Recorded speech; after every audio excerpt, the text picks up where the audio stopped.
الحمدللہ رب العالمین والعاقبۃ للمتقین والصلاۃ والسلام علی رسولہ الکریم اما بعد۔ باتیں حدیث نمبر 3615 کے تعلق سے کچھ ہوئی تھی، جس میں نبی کریم صلی اللہ علیہ وسلم کے سفر کا واقعہ ہے۔ چنانچہ برا بن عازب بیان کرتے ہیں، وہ رضی اللہ تعالیٰ عنہ نے سفر کا واقعہ بیان کیا کہ ہم رات بھر چلتے رہے، یہاں تک کہ دوپہر ہو گئی، دوپہر تک بھی چلتے رہے۔ پھر ایک بڑے پتھر دیکھ کر جہاں سایہ تھا وہ ہم نے آرام کرنے کا ارادہ کیا، اور ابوبکر رضی اللہ تعالیٰ عنہ کہتے ہیں کہ میں نے ہاتھ سے سب ٹھیک ٹھاک کر دیا اور آپ صلی اللہ علیہ وسلم کو کہا کہ آپ آرام کریں، وان کا ذلکا محولکا، اور میں آپ کی نگرانی کروں گا، دیکھ ریکھ کروں گا، کیونکہ ہجرت کے جا رہے ہیں، کیا پتہ کوئی دشمن، تو اس طرح اسباب جو ہیں وہ پورا احتیاط کے ساتھ۔ کہہ رہے فنامہ، آپ صلی اللہ علیہ وسلم سو گئے، وَخَرَجْتُ أَنْفُذُ مَا حَوْلَهُ، اور میں آپ صلی اللہ علیہ وسلم کی نگرانی کرتا رہا، یعنی تھوڑا ادھر ادھر چلتا بھی رہا اور نگرانی کرتا رہا۔ فَإِذَا أَنَا بِرَاعٍ مُقْبِلٍ بِغَنَمِ إِلَى الصَّاخِرَةِ يُرِيدُ مِنْهَا مِثْلَ الَّذِي أَرَدْنَا، کہہ رہے پس میری ملاقات ایک چرواہے سے ہو گئی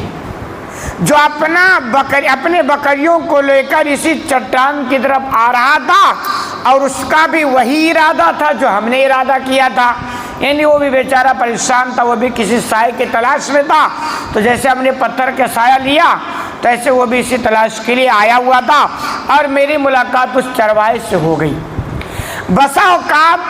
ایسی ساری چیزیں حقیقت میں اللہ کے ارادے پر ہوتی ہیں، چونکہ آپ صلی اللہ علیہ وسلم سفر میں ہیں، کھانے پینے کا کوئی اتنا اچھا خاصا انتظام نہیں ہے، تو بسا اوقات اللہ ایسے سبیل نکال دیتا ہے، راستے پیدا فرما دیتا ہے۔ چنانچہ اس آدمی سے جب میری ملاقات ہوئی، ابوبکر بیان کرتے ہیں، فَقُلْتُ لِمَنْ أَنْتَ يَا غُلَامُ، تو میں نے کہا کہ بھائی تم کس سے ہو، کیا تمہارا تعلق ہے، کہاں سے ہو؟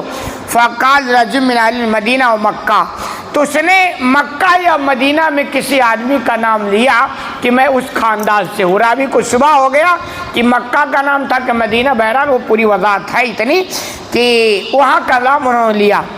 قُلْتُ فِي غَنِمِكَ لَبَنٌ، ابوبکر کہتے ہیں میں نے سوال کیا کہ کیا تمہارے بکریوں میں دودھ ہے، یعنی جو تم بکریاں چرا رہے ہو